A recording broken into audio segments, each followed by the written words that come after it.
इन चीज़ों को हमें गौर करना चाहिए। और इनका जो है कुछ टेस्ट होते हैं, CPSR हैं और कुछ सिंपल टेस्ट होते हैं, अगर हम वो करा लेंगे तो हमें लेवल ऑफ एनीमिया पता चल जाएगा, उसका करेक्शन हो जाएगा। मेडिसिन बहुत अच्छी पाई जाती हैं और उसको भी लेके इसके साथ साथ, और उसको प्रॉब्लम भी हो सकते हैं, ये नहीं है कि सिर्फ एक वजह है, उसके और भी प्रॉब्लम भी होते हैं। एक बच्चा है उसको वो हाइपर सेंसिटिव है, बिल्कुल। एक बच्चा है उसको पेट में दर्द ज्यादातर होता है, हाँ। वो इसलिए रोता है ना। एक बच्चा है उसके गले में दर्द होता है, अब आप गले को देख ही नहीं रहे, है ना, वो उसी को वो सांस रुक रही है, उसके गले की नाली की वजह से रुक रही है, तो मेरा मल्टीपल फैक्टर्स हैं। लेकिन जो हमने ओवरऑल एक इम्पोर्टेंट लगाए इमरजेंसी के हवाले से, वो हमने डिस्कस अच्छा डॉक्टर साहब, हम वापस आ जाते हैं तो टेटनस के ऊपर, क्योंकि टाइम हमारे पास कम है। मैं यही जानना चाह रही हूँ कि अगर हमने टेटनस का इंजेक्शन नहीं लगवाया तो उसका कितनी देर बाद असर होना स्टार्ट हो जाता है उस डिजीज का, और वो कितनी देर में वो डेवलप होना स्टार्ट हो जाती है, उसके क्या सिम्टम्स होते हैं? जी हाँ, बिल्कुल सही है। देखिए, सबसे विद इन 24 आवर्स तो हमें लगाना चाहिए। इसका एक इंक्यूबेशन पीरियड होता है। इंक्यूबेशन पीरियड हम ऐसे पीरियड को कहते हैं कि जिस पॉइंट ऑफ इनोकुलेशन या डे ऑफ इनोकुलेशन से लेके day of symptom appearing, appearance जो होती हैं, यानी एक वो जन्म किया और पहली सिम्टम जो अपीयर होगी, इसके दरमियान का जो पीरियड हम इंक्यूबेशन पीरियड कहते हैं। ये आपका 24 घंटे से लेके अमूमन जो है ये समझे 23 वीक्स भी हो सकता है। अच्छा, बाद औक़ात मैंने किताब में भी मैंने स्टडी की थी, बाद 6 मंथ भी किया उन्होंने। अच्छा, 6 मंथ बाद भी? 6 मंथ भी हो रहा है ये, ठीक है ना। तो वो बिल्कुल जहन से निकल जाती है, लेकिन ये बात इतनी सेंस में नहीं आती है। अच्छा, ये जब भी हो जाए आपको हर जगह पाया जाता है, एंटी टेटनस होता है। बाद औक़ात हम टेस्ट डोज का एक टेट्रावैक्स एंटी टेटनस होता है, लेकिन टेट्रावैक्स भी एक आता है जो बगैर टेस्ट डोज का आप लगा देते हैं तो वो सेफ हो जाता है बिल्कुल।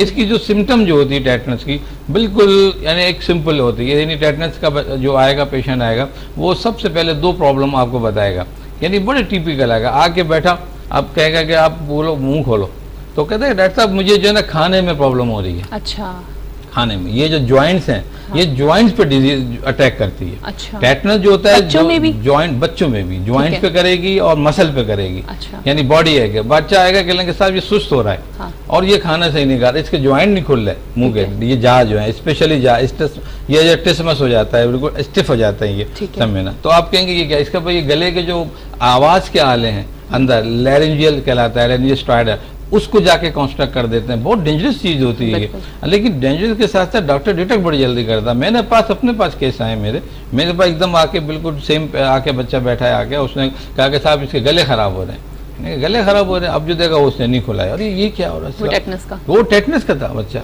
अच्छा, जब ये पेड़ हो गया ना, तो अब समझ लें कि ये बिल्कुल इसकी प्रोग्नोसिस बैड हो गई इसकी। अच्छा, हाँ, बहुत मजा। इसको आपने रेफर किया, आप सिविल भेजे, जिया भेजा, मगर वो बाद में उसकी डेथ हो गई।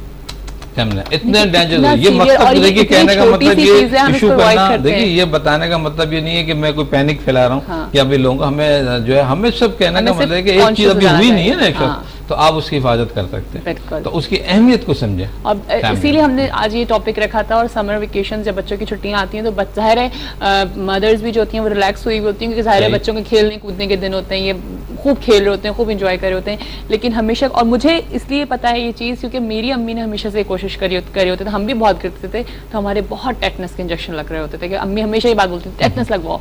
तो वही चीज़ मेरे माइंड में कि अगर मेरे बच्चे कभी गिर होते तो मुझे होता है कि विद इन 24 आवर्स मैं लगवा दूँ वो इंजेक्शन। अच्छा, कॉलर भी हैं, देखते कौन है। अस्सलाम वालेकुम। जी वालेकुम अस्सलाम। सुबह बखैर, कौन है हमारे साथ? जी मैं फराज अहमद बात कर रहा हूँ। जी फरहान साहब, क्या कहेंगे? जी मुझे ये बात कहनी थी कि आप आज बहुत अच्छी लग रही हैं। अच्छा जी, बहुत बहुत शुक्रिया। हेलो, लाइन ड्रॉप हो गई है, आप फिर से हमें कॉल कर सकते हैं, टाइम बहुत कम रह गया है। अच्छा, तो डॉक्टर साहब, अच्छा इंजेक्शन लगवाते वक्त हमें तो पता है कि जो जिनको पता होता है इस चीज़ का कि इंजेक्शन का किस तरह से ख्याल रखना है, लेकिन बहुत सारे लोग हैं, क्योंकि ज़ाहिर है हमारा शो गांव में, देहात में बहुत सारी जगहों पे देखा जा रहा है, तो वो किस तरह से इंजेक्शन का ख्याल रखें कि वो सही है, साफ सुथरा लोग इंजेक्शन यूज कर रहे हैं, नहीं कर रहे हैं? देखिए, इसके अंदर 2 फैक्टर आ रहे हैं। एक तो जो इंजेक्शन लगाया जा रहा है, देखिए सिरिंज का है, सिरिंज बिल्कुल नई डिस्पोजेबल होनी चाहिए, नई सिरिंज होनी चाहिए, और स्पेशली ये होना चाहिए जब हम नई नीडल होते हैं, यानी इंजेक्शन भरने के लिए हमको एक नई नीडल यूज करनी चाहिए और लगाने के लिए एक्स्ट्रा नीडल यूज करनी चाहिए। एक ही नीडल से आपने दोनों काम नहीं करने, यानी वो देना आप भर भी रहे हैं और उसी को आप लगा भी रहे हैं, आपको पता होना बहुत चाहिए। इंपॉर्टेंट है। दूसरी बात ये है कि जब आप सिरिंज इस्तेमाल कर रहे हैं तो उसको जो कॉटन पीस आप लगा दें वो आप स्टरलाइज करने के लिए, तो जो नई नीडल है उस पर कॉटन लगाने की जरूरत नहीं है। एक कॉल है, फिर पूरा इसका प्रोसेस बताइएगा। अस्सलाम वालेकुम। हेलो। हेलो जी, वालेकुम सलाम, कैसी हैं जिया? बिल्कुल ठीक ठाक हूँ, सुबह बखैर। कौन है हमारे साथ?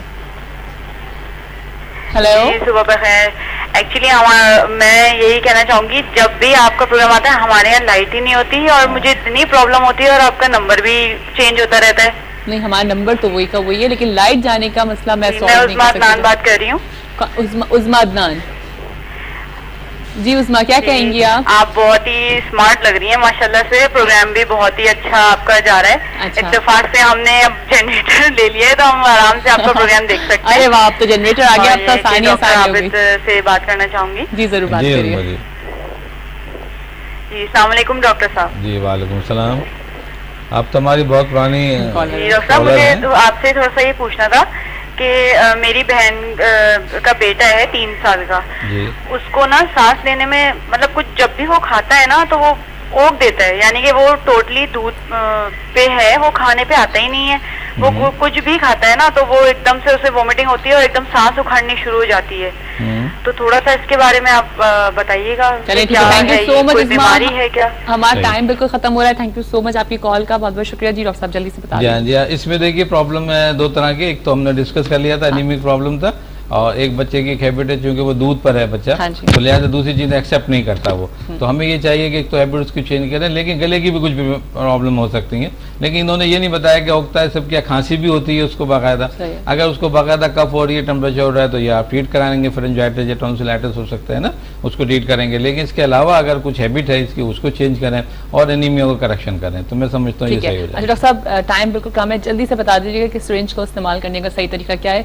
ये मदर्स को पता होना चाहिए, क्योंकि जब वो लेकर के जा रही हैं बच्चों को, तो उनकी नजर जो होती है वो फिर उस बिल्कुल हमेशा देखिए इसमें एक अच्छी डिस्पोजेबल सिरिंज यूज करनी चाहिए हमें, और अच्छी कंपनी की यूज होनी चाहिए हमें। जैसे हमने बताया था कि सिरिंज का इस्तेमाल जो है उसी तरह से 3cc 5cc की सिरिंजेस होती हैं, और ये इंजेक्शन जो 1cc का होता है, तो लिहाजा हमें छोटी सिरिंज इस्तेमाल करनी चाहिए। स्टेलाइज करने के लिए इसको नहीं होता कि आप लाएं और उसको दोबारा स्टेलाइज करना है या उस पर कोई कॉटन का इस्तेमाल करें, नहीं, ये डायरेक्ट इंजेक्शन लगाया जाता है। 45 के एंगल से इंजेक्शन लगा सकते हैं, बाजू पे भी लगाते हैं, और हम इसको ग्लूटियल मसल पे भी लगाते हैं।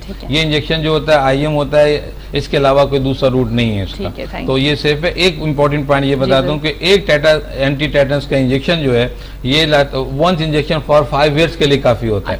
अगर एक मरतबा किसी को चोट लग गई है, उसने लगा लिया और उसको 2 साल के चोट के अंदर दूसरी चोट लगी है, तो मैं नहीं समझता कि उसको दोबारा लगाने की जरूरत है। एक इंजेक्शन फॉर 5 ईयर्स के लिए इनफ है। ठीक है, तो ये नहीं होगा कि 4 चोटें लगी 1 साल में तो 4 दफा लग रहा है। और अगर 4 दफा लगवा रहे हैं तो उससे कोई फर्क कुछ भी नहीं पड़ता, उससे कोई साइड इफेक्ट नहीं है सर इसका।